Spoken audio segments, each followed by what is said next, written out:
சீனா ஈரானோட முதுகில் குத்துச்சு அப்படின்னு சொல்கிறாங்க அப்படின்றாங்கல்ல, அது வாஸ்தவம். உங்களுக்கு சீன அரசை பற்றி, சீனாவை பற்றி இன்னும் முழுசாக தெரியலை அப்படின்னு நான் குற்றஞ்சாட்டுறேன். பரவாயில்லையே, இப்போ எந்த அடிப்படையில் கைவிட்டுச்சு? அதனால சீனா ஆதரிச்சாங்கிறது இது தவறில்லை. ஆனால் எந்த நேரத்திலையும் தேவையை கருதி கைவிடக்கூடிய ஆள் தான் சீனா. அது நிறையா இடங்களில் பார்த்துக்கலாம். சீனா தன்னோட உயர்வுக்கு நீங்கள் சொல்லும்போது ஒரு அழகா சொன்னீங்க, ஒரு வார்த்தை ஒன்று சொன்னீங்க, சீனாவுடைய பாரம்பரியமான எதிரி யார்? அமெரிக்கா. அமெரிக்கா எப்படின்னு நம்ம சில விஷயத்தை சொல்லும்போது இது கரெக்ட். ஆனால் சீனா எப்போதும் நேரடி போரில் ஈடுபடாது. ஏன்? உதாரணத்திற்கு ஈடுபடலைன்னா அப்ப எப்படி நம்புறது அவனை? இப்ப ஈரான் எப்படி அவனை நம்புறது? இப்போ ஒரு நிமிஷம் தான். ஈரானுடைய நிலை செட்டப் வேற, நிக்கோலஸ் மதுராவுடைய செட்டப் வேற. இது போர் பிராந்தியத்தில் 47 ஆண்டுகளாக மாட்டப்பட்டது மட்டும் இல்ல, மிகப்பெரிய இந்தியாவோட சண்டைக்கு வந்தால சீனா, இந்தியாவோட பக்கத்துல சண்டைக்கு வந்தால. அது இப்போ எரிபொருள், அதாவது எனர்ஜி, குரூட் ஆயில் ஈரான்லேருந்து இப்போ சைனா வாங்கலை. இப்போ ஸ்டேட்மெண்ட்டு வாங்கலைன்னா இப்போ ஈரான் அதோகதியாக நிற்கிறான். ஏன் வாங்கலைன்னா சீனா ஏமாத்துறாரு. நான் சாதாரண சீனா தன் சுயநலத்துக்கு, தன்னோட இதுக்கு யாரை வேணாலும் பலிகடா. உலக நாடுகள் எல்லாரும் அப்படித்தானே? இல்லையா, மற்ற நாடு அவ்வளோ இல்லை. சைனாவை நீங்கள் சைனா மாதிரி இப்போ உதாரணத்துக்கு ஏதாவது ஒரு ப்ராஜெக்ட் இந்தியாவில் பண்ணணும்னு வச்சுக்கலாம். உதாரணத்துக்கு ஈரானை தாக்க போகிறது, காரணம் என்ரிச் பண்ணி வச்சிருக்க, ஹார்மோஸை திறக்க மாட்டேங்கிற அப்படின்னு சொல்லி தாக்க போகிறது. மீண்டும் போர்னு வைங்களேன். மீண்டும் போரில் அமெரிக்கா பயன்படுத்துறதுக்கு ஒரே ஆயுதம் இந்த அணு ஆயுதம். வணக்கம். இன்றைக்கு சர்வதேச செய்திகளுக்காக நான் சுஃபியான் உங்களை சந்திக்க போகிறேன். நம்மோடு கதைப்பதற்கு சிறப்பு விருந்தினர், சர்வதேச பார்வையாளர் தோழர் கஸ்ஸாலி அவர்கள் வந்திருக்கிறார். இன்றைக்கு நம்ம இந்த மிக முக்கியமாக உலக பார்வையில் அமெரிக்கா ஈரான் இந்த போரில் சீனாவினுடைய நிலைப்பாடுகள் குறித்தும், ஸ்ட்ரைட் ஆஃப் த ஹெர்மூஸ் என்று சொல்லக்கூடிய வளைகுடாவில் தொடரக்கூடிய பதட்டங்களினுடைய முடிவுகளை குறித்தும் விரிவாக பேச காத்திருக்கிறோம்.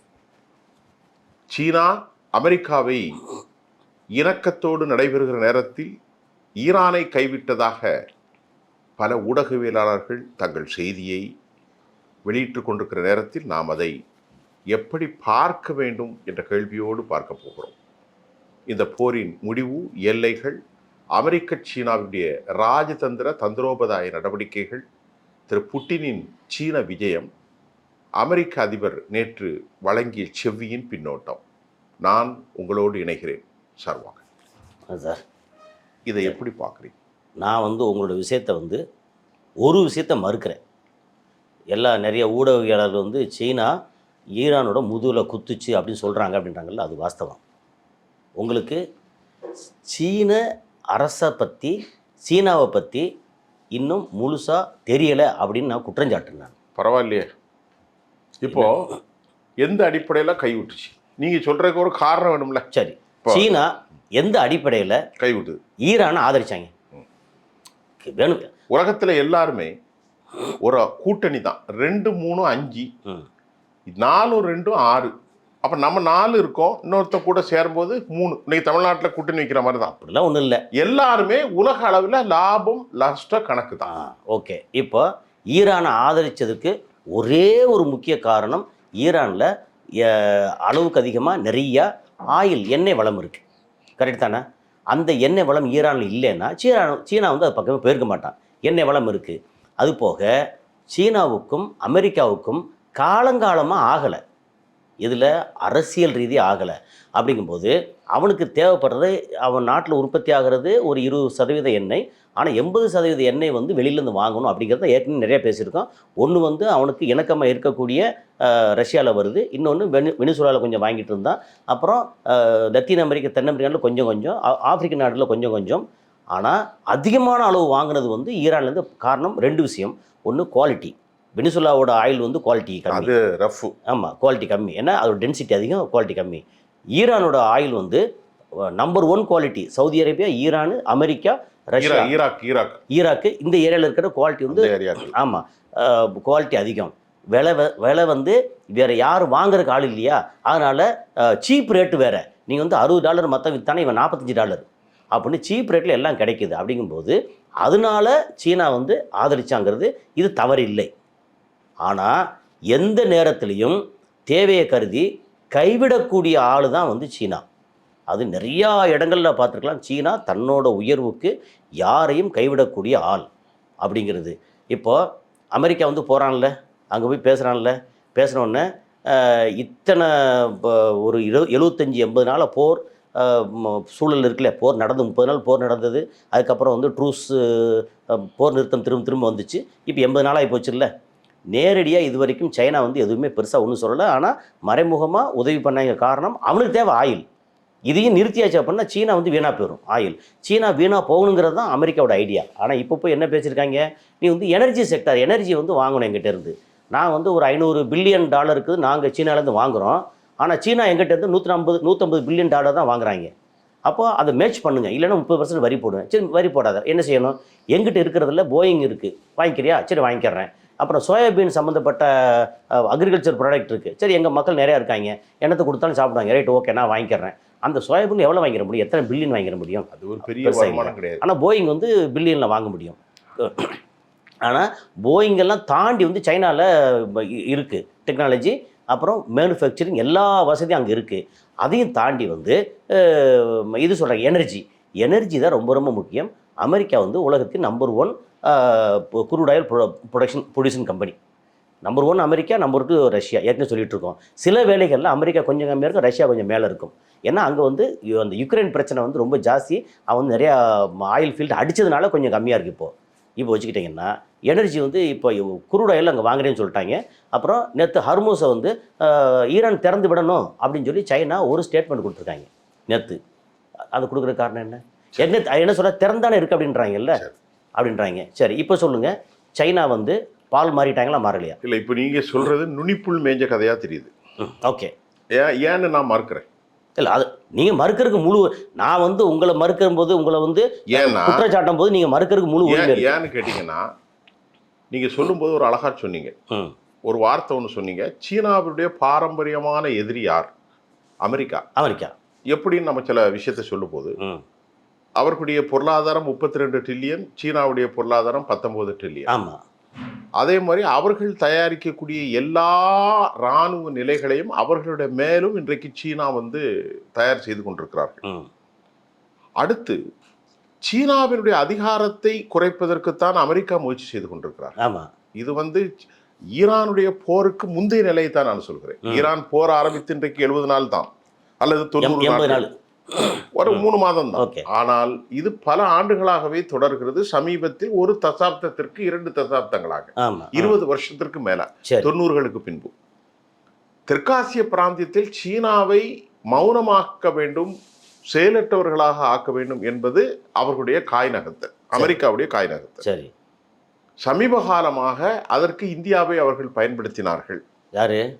அமெரிக்கா. சரி, ஆயுதங்களை தாரோம், நாங்கள் தாரோம், போறோம் என்று. இந்தியா எப்போதும் ஒரு கடும்போக்கான நாடாக இல்லாதனால அதற்கு அவர்கள் இந்தியாவோட நிலைப்பாடு 2014 இருந்தே மாறிடுச்சு. அதனால அதை பத்தி பேச்சு இல்லை. இப்பொழுது அவர்கள் வளமான நாடுகளாக யாரையும் இங்கு தெற்காசிய பிராந்தியத்தில் இல்லை. ஏனென்றால் ஆப்கான் சீனாவுடைய நட்பு இல்லை. இதில் நான் ஒரே ஒரு கிராஸ் பண்ணுறேன், ரொம்ப சிம்பிள், ஸ்ட்ரெயிட்டாக பேசிடுறேன், கேட்டுறேனே.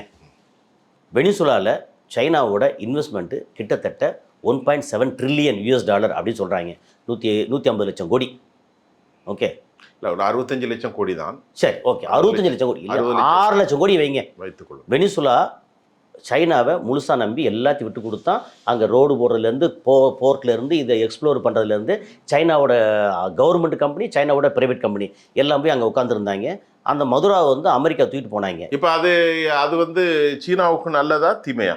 இல்லை, சீனா என்ன பண்ணி நொட்டிட்டு இருக்காங்களே, சீனா என்ன பண்ணாங்க, அங்கே என்ன பண்ண முடியும்? சீனா வந்து பண்ண முடியல. அப்புறம் எப்படிங்க வந்து, அதாவது சீனா வந்து வெனிசுலாவில் வந்து கட்டமைப்பு வேறு, ஈரானுடைய கட்டமைப்பு. நான் கேட்கறது ஈரானை விட்டுருங்க, நான் சொல்றது வெனிசுலா ஓகே ஒரு கம்யூனிஸ்ட சித்தாந்தம் உள்ள நாடா சைனாவை நம்பி எல்லாத்தையும் வந்து கொடுத்தான். நீ வந்து இந்த ரோடு போடு, போர்ட்டை வச்சுக்கோ, இதை வச்சுக்கோ, எக்ஸ்ப்ளோர் பண்ணி எல்லாம் பண்ணு, எனக்கு அமெரிக்க கம்பெனிகள் வேண்டாம், முதலாளித்துவ கம்பெனிகள் நாடுகள் வேண்டான்னு சொல்லி எல்லாம் பண்ணாங்கல்ல.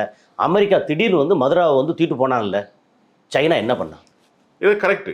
ஆனால் சீனா வந்து எப்போதும் நேரடி போரில் ஈடுபடாது. ஏன் உதாரணத்திற்கு ஏன் ஈடுபடலைன்னா அப்ப எப்படி நம்புறது அவனை? இப்ப ஈரான் எப்படி அவனை நம்புறது? இப்போ ஒரு நிமிஷம்னா, ஈரானுடைய நிலை செட்டப் வேற, நிக்கோலஸ் மதுராவுடைய செட்டப் வேற. இது போர் பிராந்தியத்தில் 47 ஆண்டுகளாக மாட்டப்பட்டது மட்டும் இல்ல, மிகப்பெரிய ஏன் அப்படி இந்தியாவோட சண்டைக்கு வந்தான்ல சீனா? இந்தியாவோட பக்கத்துல சண்டைக்கு வந்தான்ல 67 எல்லை பாதுகாப்புல சண்டை பெருசா வந்துச்சு. இந்தியா தோத்தாங்க, சண்டை நடந்துச்சு. இந்தியா தோத்தாங்க, சீனா ஜெயிச்சாங்க, ஒரு சமாதானம் வந்துச்சு, முடிஞ்சு போச்சு. நான் கேட்குறது, நான் வந்து உதாரணத்துக்கு ஏதாவது ஒரு விஷயம், நீங்கள் வந்து ஒரு பெரிய ஆளாக ஒரு மினிஸ்டராகவோ ஒரு பெரிய அதிகாரியாவோ இருக்கீங்க, நான் வந்து உங்களை நம்பி எல்லாத்தையும் ஒப்படைக்கிறேன், இன்னொருத்தர் என்னை அடிக்க வர்றான், நான் வந்து உங்கள்கிட்ட கம்ப்ளைண்ட் பண்ணுறேன், நீங்கள் வந்து பார்த்துட்டு கண்டுக்காமல் இருக்கீங்க அப்படின்னா நான் ஏன் உங்களை நம்பணும்? சரி, அது வந்து சைனாவோட நிலைமை வருஷம் பூரா வாழ்க்கை பூரா இப்படித்தான் இருக்கு. இப்போ அங்க கம்யூனிஸ்ட் சித்தாந்தம் இல்லை, ஒரே சொல்லிடுறேன், கம்யூனிஸ்ட் சித்தாந்தத்தில் சீனாவை நம்பி எல்லாம் பண்ணால் அவனுக்கு எல்லாம் இடம் கொடுத்தான். அந்த வெனிசுலாவை டோட்டலாக வந்து அதோகதியை அப்படியே விட்டுட்டாங்க. ஏன்னா அமெரிக்காவோட ஆதிக்கம், அதுக்கு வந்து சைனா அடிபணிஞ்சானா அல்லது தன்னோட சுயநலம் முக்கியம் நினைச்சான் தெரியாது. இப்போ ஈரான் வந்து சைனாவை நம்பி வேற வழி இல்லை. ஏன்னா சைனாவை நம்பி என்றால் நல்ல கவுனிங்கள், சைனா அவர்களுக்கு நேரடியாக போரில் ஒன்றும் இதுவரை ஈடுபடவில்லை. அவர்கள் செல்ஃப் ரிலையண்டா தான் நிற்கிறான். நல்லா கவனித்துக் கொள்ளுங்கள். அந்த ஒரு விஷயம் தான், அதாவது சைனா வந்து நேரடியாக ஆட்களை அனுப்பி போர் செய்வதற்கான நிலை எங்கேயும் இல்லை. நான் கேட்குற கேள்வி ஒன்று இருக்கு. ஈரான் வேற வழியே இல்லாம முழுக்க இந்த ஆயிலை கொடுத்தது சைனா கிட்ட. சைனாட்ட அது பதிலாக மினரல்ஸாக இருக்கட்டும், அந்த வெப்பனுக்கு தேவைப்படக்கூடிய எரிபொருள், கெமிக்கலாக இருக்கட்டும், நிறையா விஷயங்களை ரேர் எர்த் மினரல்ஸ் வந்து எல்லாமே வந்து சைனாட்டது நிறையா வாங்கினாங்க, எல்லாம் கரெக்டு. இப்போது எரிபொருள், அதாவது எனர்ஜி, குரூட் ஆயில் ஈரான்லேருந்து இப்போ சைனா வந்து வாங்கலை. இப்போ ஸ்டேட்மெண்ட்டு வாங்கலைன்னா இப்போ ஈரான் வந்து அதோகதியாக நிற்கிறான். ஏன் வாங்கலைன்னா ஹெர்முஸ் ஷட் டவுன். இப்போ நேற்று கூட ஒரு 22 பில்லியன் போயிட்டு 30 கப்பல்கள் போயிருக்கு. அது உங்களுக்கு தெரியுமா? டெய்லி 40 கப்பல் வரைக்கும் போயிட்டு இருக்குல்ல. அது வேற எங்க போகுது? சைனாக்கு தான் பெரும்பாலும். அது வந்து ட்ரம்ப் அங்க வர்ற வரைக்கும், ட்ரம்ப் அங்க வந்ததுக்கு அப்புறம் சைனா கப்பல் இல்ல. அது இப்ப அந்த நேத்தான் ட்ரம்ப் எப்போ போனாரு? சைனாவை எப்படி நம்புவீங்கன்னு கேக்குறேன். நீங்க சைனா எப்படி நம்புவீங்க? இப்போ என்ன பிரச்சனைனா, அதாவது பீஸ் நடக்கும்போது ஷட் டவுன் செய்வது ஒரு நார்மல் ஒரு 2 நாள், ஒரு 48 மணி நேரம். நல்லா கவனிங்க. அவர் பேச்சு நடத்திட்டு இருக்காரு. இந்த நேரத்தில் மத்திய கிழக்குல பதட்டம் வரக்கூடாங்கிறதுனால ஒரு 48 மணி நேரம், நேற்று வெள்ளிக்கிழமை அவர் வெளியேறிவிட்டார். சீனாவிலிருந்து வெளியேறி அவருடைய ஸ்டேட்மெண்ட் என்ன? உறுதி. சீனா என்ன சொன்னாங்க? ஆமா திறக்க. இப்போ நீங்க கேட்குறீங்க, ஆமா திறக்கத்தான் செய்யணும். அப்ப அவர்கள் என்ன சொல்கிறார்கள்? ஆமா திறக்கத்தான் செய்யணும். யார் சொல்றது? ஈரானும் சொல்லுகிறார். ஈரான் என்ன சொல்ற? ஏற்கனவே மூடல இருக்கு. எல்லாரும் உலகம். இப்போ சீனா ஏதாவது வாக்கு கொடுத்ததா? அணு ஆயுதங்கள் இவர் அமெரிக்க அதிபரை சொல்றது நீங்க எப்படி வெளியே சொல்ற? எல்லாரும் சொல்றாங்க. இப்போ லண்டன்ல இருந்து நண்பர் அரூஸ் இன்று காலை ஒரு பதிவு போட்டிருந்தார். ரொம்ப தெரியும், ஒரு இன்டர்நேஷனல் ஃபிகர். அவர் சொல்லியிருந்தாரு, சீனாவுக்கு நல்லா தெரியும். என்ன நல்லா தெரியும்? இவர்கள் சொல்லிவிட்டு உடனடியாக அங்க போய் மாத்தி போடுவாங்க. எக்ஸ்தரத்துல உடனே மாத்துவார். இப்ப இன்னைக்கு சீனாட்ட ஒரு விஷயத்த சொல்லிட்டு ஒரு 3 நாள்ல நாங்க அப்படி சொல்லலன்னு மாத்துவார். ஏராளமான கோடிக்கணக்கான நடவடிக்கைகள் கடந்த பல ஆண்டுகளாகவும் இன்றைக்கு பல நடவடிக்கைகள் டொனால்ட் ட்ரம்ப் பத்தி சீனா நன்கு உறைந்திருக்குது. சீனா சும்மா சாதாரணமான நாடு அல்ல. சீனா வந்து ஏமாத்துற நாடு. நான் சாதாரண சீனா வந்து தன் சுயநலத்துக்கு, தன்னோட இதுக்கு யாரை வேணாலும் பலிகடா. உலக நாடுகள் எல்லாரும் அப்படித்தானே இல்லையா? மற்ற நாடு அவ்வளோ இல்லை. சைனாவை நீங்கள் சைனா மாதிரி இப்போ உதாரணத்துக்கு ஏதாவது ஒரு ப்ராஜெக்ட் இந்தியாவில் பண்ணணும்னு வச்சுங்களேன். உதாரணத்துக்கு அமெரிக்கா, ஏற்கனவே சொல்லியிருக்கேன், அமெரிக்கா என்ன செய்வான்? டெக்னாலஜி கொடுப்பான், இதை கொடுப்பான். அவன் வந்து எல்லாத்தையும் நம்ம இந்தியர்களில் வேலை வாங்கிட்டு அவங்களுக்கு சம்பளத்தை கொடுத்து அந்த எல்லாம் கொடுத்துட்டு அதோட லாபத்தை மட்டும் கொண்டு போவான். சீனா என்ன செய்வான்? அதே வேலையா மொத்தத்துக்கு மெட்டீரியல் வந்து சீனாலேருந்து வரும், ஆட்கள் சீனாலேருந்து வருவாங்க, 100% அவங்க மட்டும் அடித்து கொண்டு போயிடுவாங்க. இந்தியர்களுக்கு ஒன்றும் கிடைக்காது. உதாரணத்துக்கு இதே இது என்ன நடந்துச்சு? துபாயில் ஒரு டிராகன் மார்ட்னு ஒரு இது கட்டினாங்க. அந்த டிராகன் மார்ட் உள்ள ஃபஸ்ட்டு டிராகன் மார்ட் இதில் ஃபேஸில் 2500 கடைகள். பக்கத்தில் வந்து ஒரு 1.25 கிலோமீட்டர் 1.5 கிலோமீட்டருக்கு வந்து இது இருந்துச்சு, வேர் ஹவுஸ். கிலோமீட்டர் நீளத்துக்கு 1.5 கிலோமீட்டர் நீளத்துக்கு வேர் ஹவுஸ் அப்படி இருந்துச்சு. அதுக்கு என்ன பண்ணாங்க? மற்ற இது யூகே கம்பெனி, மற்ற கம்பெனி இருக்காங்களா, அவங்க பண்ணும்போது என்ன செஞ்சாங்கன்னா, அங்கே வந்து டிசைன்லாம் போட்டு வச்சுட்டு யார் இருக்கா, இந்தியன் இன்ஜினியரு, இந்தியன் லேபரு, இப்போ பாகிஸ்தான் லேபர் எல்லாத்தையும் கூப்பிட்டு மற்ற வேலையை பார்த்தாங்க, மற்ற கட்டடமோ மற்ற விஷயங்களோ. சைனா என்ன பண்ணாங்க? அதில் வந்து ஒரு நட்டன் போல்ட்டு கூட வெளியில் வாங்கலை. டோட்டலாக வந்து கப்பலில் எல்லாம் வந்து சேர்ந்துச்சு, இறங்கினாங்க. வேலைக்கு வந்து அவ்வளோ சீனர்கள் வந்தாங்க. ஓகே, வந்து இறங்கி மொத்த வேலையும் அவங்களே முடிச்சு கிளம்பி போயிட்டாங்க. ஒரு பொட்டு அதில் இந்தியர் இருக்காங்கல்ல, அங்கே எவ்வளோ லேபர் இருக்காங்க, இந்தியன் வந்து ஒருத்தர் கூட அங்கே வேலை கிடையாது. அவ்வளோ பேரும். அப்போது சைனா வந்து வந்தான்னா அவனோட அக்ரெஷன் ரொம்ப ஜாஸ்தி. அது வந்து அவன் ஆட்கள் இருக்காங்க, இதெல்லாம் இது வந்து சைனாவோட ஸ்டைலு. ஆனால் நான் கேட்குற கேள்வி, இப்போ 2 நாளாக ஈரான் இது உற்பத்தி பண்ணி வைக்கிறான்னு வச்சுக்கோங்க. ஏற்கனவே இவனை நம்பி இதை பேஸ் பண்ணி உற்பத்தி பண்ணுறான். இவன் இந்தியாவுக்கு கொடுக்க முடியாது. ஏன்னா இந்தியா வந்து ஈரானுக்கு கிட்டத்தட்ட அகெயின்ஸ்ட் யுஏஇட்ட போய் அவர் பேசிட்டாரு. நம்ம பிஎம் வந்து நேற்று பேசிட்டு எல்லாத்தையும் அக்ரிமெண்ட்லாம் போட்டு ஃபுஜரா வழியே ஏற்றுமதி பண்ணிக்கிடுவோம், நம்ம வந்து ஹார்மோஸை டிபெண்ட் பண்ண வேண்டாம் அப்படின்னு இந்தியாவும் சொல்லிட்டு கிளம்பிட்டாங்க. ஓகே, நம்ம பிஎம் வந்து கிளம்பிட்டார். இது ஒரு வகையில் இந்தியாவுக்கு வந்து தேவைப்படுது, பேசிட்டாங்கன்னு வச்சுக்கோங்க. ஏன்னா இந்தியா வந்து ஏற்கனவே இப்போ இஸ்ரேலுக்கு ஆதரவாக, அமெரிக்காவுக்கு ஆதரவாக, இப்போ யுஏஇ வந்து ஓப்பக்லேருந்து பிரிஞ்சு வந்ததுக்கு இந்தியாவும் ஒரு காரணம் அப்படின்னு சொல்லிட்டு இருக்காங்க. இதெல்லாம் நடந்துச்சா? இப்போ வந்து சைனாவை தான் முழுக்க முழுக்க டிபெண்ட் பண்ணி, ஏன்னா சைனாவுக்கு ஈரான் தேவை. ஆனால் இப்போது ஆயில் வந்து குரூட் ஆயில் வாங்குறேன்னு சொன்னது இருக்குல்ல, அது வந்து எவ்வளோ பெரிய தவறான விஷயம் அப்படின்னு இருக்குல்ல. அப்போது உன்னை நம்பி ஒருத்தன் ஃபுல்லாக வச்சுருக்கான். ஆனால் அந்த நேரத்தில் நீங்கள் வந்து ஈரானை கைவிட்டு அமெரிக்காட்ட போய் ஒரு மாதத்துக்கு வாங்கலைன்னு வச்சுங்களேன், ஈரான் ஒழிஞ்சிருவான். அப்போ வேறு வாங்குறதுக்கு வேறு எந்த நாடும் இல்லை. ஷேடோ ஃப்ளீட்டும் போக முடியாது இப்போது. ஏன்னா முன்னாடி ஷேடோ ஃப்ளீட் போச்சுன்னா அதுக்கு பாதுகாப்பாக சைனா இருந்தாங்க. இன்றைக்கி சைனாவும் இல்லை. அப்போது ஈரான் வந்து, ஆனால் ஒரு விஷயம், ஆயுத பலத்தில் வந்து ஈரான் இப்போது செல்ஃப் சஃபிஷியண்ட்டாக, செல்ஃப் ரிலையண்ட்டாக மொத்தத்துக்கு இருக்கான். யார் வந்து அடித்தாலும் கொஞ்ச நாள் தாக்கு பிடிப்பான். அது போக இயற்கையும் வந்து ஈரானுக்கு வந்து கருணை காட்டியிருக்கு, நல்லா மழை பெஞ்சிருச்சு. அப்படின்ற இடத்துல சைனா வந்து துரோகம் பண்ணுறது இருக்கு இல்லையா, அவன் வந்து அவனோட ராஜ்யம், அதுக்கு அவன் பண்ணுவான் இவன் பண்ணுவான்னா, ஒன்னே அமுக்கிறது தானடா வந்து ஈரானை போட்டு இந்த போடு போடுறாங்க. அவன் சொல்கிறதே வேறு ஏதோ சொல்லிட்டு இருக்கான். கடைசியில் பார்த்தா நீங்கள் என்ரிச் பண்ணக்கூடாது, ஹர்மோஸை திறந்து விடணும். ஹர்மோஸ் நான் என்ரிச் பண்ணலை, இதை தாண்டி பண்ணலை, நான் வந்து அவன் என் முதலே சொல்லிட்டு இருக்கான் ஆயுதம் பண்ணலை அப்படின்னு சொல்லி. ஆனாலும் திரும்ப இதே வார்த்தை சொல்லிட்டு இருக்கான்ல. சைனா என்ன நடவடிக்கையை எடுக்கிறான்? வெனிசுலா கைவிட்ட மாதிரி ஈரானை கைவிட்டாலும் ஈரான் வந்து அடங்க மாட்டான்ற வேறு விஷயம். ஆனால் சைனாவை நம்புறது இருக்குல்ல, அது சைனா நம்புறது வந்து நம்பிக்கைக்குரிய நாடு தானான்னு ஒரு கேள்வி. இல்லை, ஒரு முக்கியமான விவகாரம் நீங்கள் சொன்னது ஒரு நீளமான விரிவுரையாக இருந்தாலும், சீனாவை பொறுத்தவரை அவர்களுக்கிட யதார்த்தமான ஒரு பாலிசி என்பதை அப்பாஸ் அராகச்சியோ பக்கர் கலிபாபோ நிறைய he's new very well about it self. இன்னைக்கு மட்டும் அவங்க பாடம் படிக்கல. இப்போ சீனாவை கேட்ட என்ன நடந்திருக்கு, ஆயுதங்களே கொடுக்க மாட்டோம் என்று தான் சொல்லியிருக்கிறார்கள். யாருக்கு? அமெரிக்கா இடத்துல. இது இன்னைக்கு இல்ல, ஈரானுக்கு கொடுக்க மாட்டோம். இது எப்பவுமே சொல்லிக்கிட்டே இருக்காங்க. அவர்கள் கொடுக்குற ஆயுதங்கள் யாரு கொடுக்கிறார்கள்? துர்க்மெனிஸ்தானுக்கு கொடுக்கிறார்கள். துர்க்மெனிஸ்தான் கொடுத்து காஸ்பியன் வழியாக ஈரானுக்குள் வரும். புரியுதா? அதே சமயம் சோடியம் டைகுளோரைட் போன்றவைகள் அவர்கள் பண்ணிக்கிட்டு இருக்காங்க. இங்க இருந்து அடிக்கடி வந்துகிட்டு இருக்கு. அப்புறம் அவங்க ஆயில கொடுத்துட்டு இருக்காங்க. ஆனா எந்த இடத்திலும் சாதாரணமாக இப்ப இந்தியா கூட அமெரிக்காவிலிருந்து 5.25 லட்சம் பேரலை வாங்குவதற்கு ஒரு அக்ரிமெண்ட் போட்டாங்க, அவ்வளவுதான். ஆனால் அது சாத்தியம் இல்லை. ஆனால் அவர்கள் இப்பொழுது யாரிடம் வாங்குகிறார்கள்? ரஷ்யாவிடத்திலே வாங்குவதற்கு நேற்றுக்கு கிரெம்லின் மாளிகையினுடைய லெவோரா அறிவிச்சிருக்கிறார், இந்தியாவை நாங்கள் கைவிட போறதில்லை, இந்தியாவுக்கு ஆயில் கொடுக்க போறோம் அப்படின்னு சொல்லியிருக்காரு. ஆனா இந்தியா இது சொல்லிடுறேன், இந்தியா என்ன சொல்லியிருக்காங்க, ரஷ்யாவில் வந்து ஆயில் வாங்குற நிறுத்த போறேன்னு சொல்லியிருக்காங்க. இந்தியா வேற நிறுத்த போறான் தான், வேற எங்கேயாவது வாங்குவாங்கன்னு வைக்க. 40 நாடுகள் இருக்கு. 40 நாடுகளில் குவான்டிட்டி கிடையாது, கொஞ்சம் கொஞ்சமா குவான்டிட்டி. நீங்கள் வந்து இப்போ பிரச்சனை என்னன்னா, இந்தியாவுக்கு அதிகமான சப்ளை பண்ணதில்ல நம்பர் 1 சப்ளை இருக்கு இல்லையா, அது வந்து சவுதி அரேபியா, ஈராக். என்ன நம்பர் 2 ஈராக். ஈராக் தான் first 26%. Okay, Saudi Arabia 18%. Second, third தாண்டி அவன் 44 தேர்ட் யுஏஇ. அப்புறம் இப்போ சமீபத்தில் பிரச்சனை வந்ததுக்கு அப்புறம் 2 வருஷமா ரஷ்யா வந்து பண்ணிட்டு இருக்காங்க. இப்போ இதில் வந்து ரஷ்யாவில் வந்து உற்பத்தி குவான்டிட்டி அதிகம். இப்போது சவுதி அரேபியா ஒரு நாளைக்கு வந்து 1,40,00,000 பேரல் எடுத்தவங்க இன்னைக்கு வந்து 55 லட்சம் பேரல் எடுத்துட்டு இருக்காங்க. இப்போ சவுதியில் இப்போ எல்லாம் இதாயிட்டு. இப்போ என்னன்னா, அமெரிக்காவுக்கு இப்போ அந்த அக்ரிமெண்ட்டை நான் ஃபுல்லாக படித்து பார்த்தேன். ஓகே, அமெரிக்காவுக்கு என்ன சொல்லியிருக்காங்கன்னா, 17 தொழிலதிபர்களை கூட்டு போனாங்க. ஆமாம், என்விடியா, நீங்கள் கூட சொன்னீங்க, என்விடியா கம்பெனியை வந்து மாற்றிட்டாங்க. என்விடியா கம்பெனி வந்து இவங்க சொன்னாங்க இந்த மாதிரி, நாங்கள் வந்து சைனாவில் வந்து இதெல்லாம் டெக் இதுக்கெல்லாம் வாங்கி சொன்னாங்க. இப்போ அந்த தொழில்நுட்பத்தை இப்போ சைனா வந்து எதுக்கு தேவை நல்லா கவனிக்கணும்.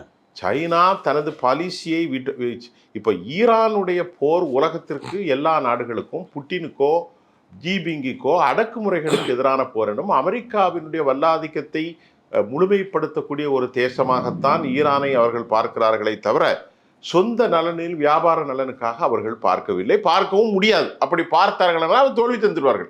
இதற்கு முன்பு நீங்கள் சொன்ன மாதிரி ஆயில் வந்ததா போனதா, வெனிசுவேலா விவகாரம் வேறு, ஈரான் விவகாரம் வேறு. ஈரான் வந்து இஸ் டோட்டலி இமேஜின். கொஞ்சம் சோதாவா ஒரு மாதிரி உன்னை நம்பி கம்யூனிஸ்ட் சித்தாந்தத்தில் இருந்தான்னா அவனை கை விட்டுருவீங்க. இவன் வந்து எப்படி பார்த்தாலும் வளமான நாடாக இருக்கான், பெரிய நாடாக இருக்கான், ஆயுதத்தில் ரொம்ப பெருசாக இருக்கான், நம்ம உதவி பண்ணாட்டாலும் அவனே வந்து அமெரிக்கா வந்து தண்ணி காமிப்பான், அதனால நமக்கு ஓகே அப்படின்னு சொல்ல வர்றாங்களா? அப்படி கூட எடுத்துக்கிடுங்க. இப்போ 3 மாதமாக அவர்கள் ப்ரூவன்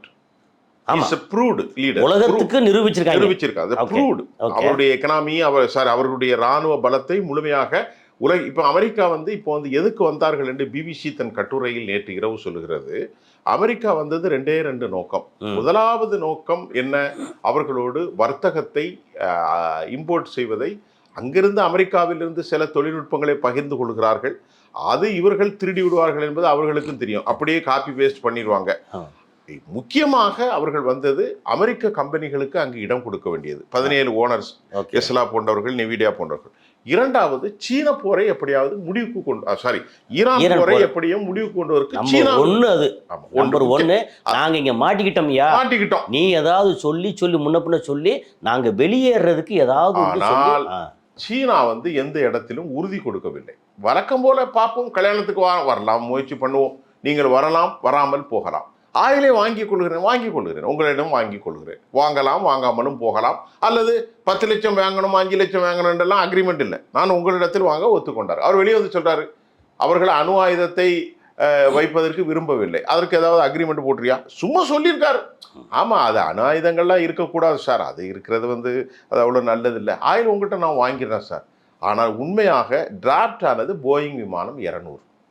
போயிங் விமானம், சோயாபீன், எனர்ஜி, அவ்வளவுதான் செக்டர் அது இருக்கும், அவ்வளவுதான். ஆனால் இந்த போரில் அப்பாஸ் அராக்சி வந்து மீட் பண்ணி எல்லாம் சொல்ல பிறகுதான் அவர் இந்தியாவுக்கு வந்திருக்கார். உடனடியாக இப்பொழுது நேற்று புட்டினுடைய கிரெம்லின் மாளிகை அடுத்த வாரம் புட்டின் வரப்போகிறார். புட்டின் ஏன் வரப்போகிறார்? நான் சொல்வது நான் என்னுடைய செய்தி இல்லை, சர்வதேச செய்தி. இல்ல, புட்டின் வர புட்டின் வருவது எல்லாருக்கும் தெரியும்.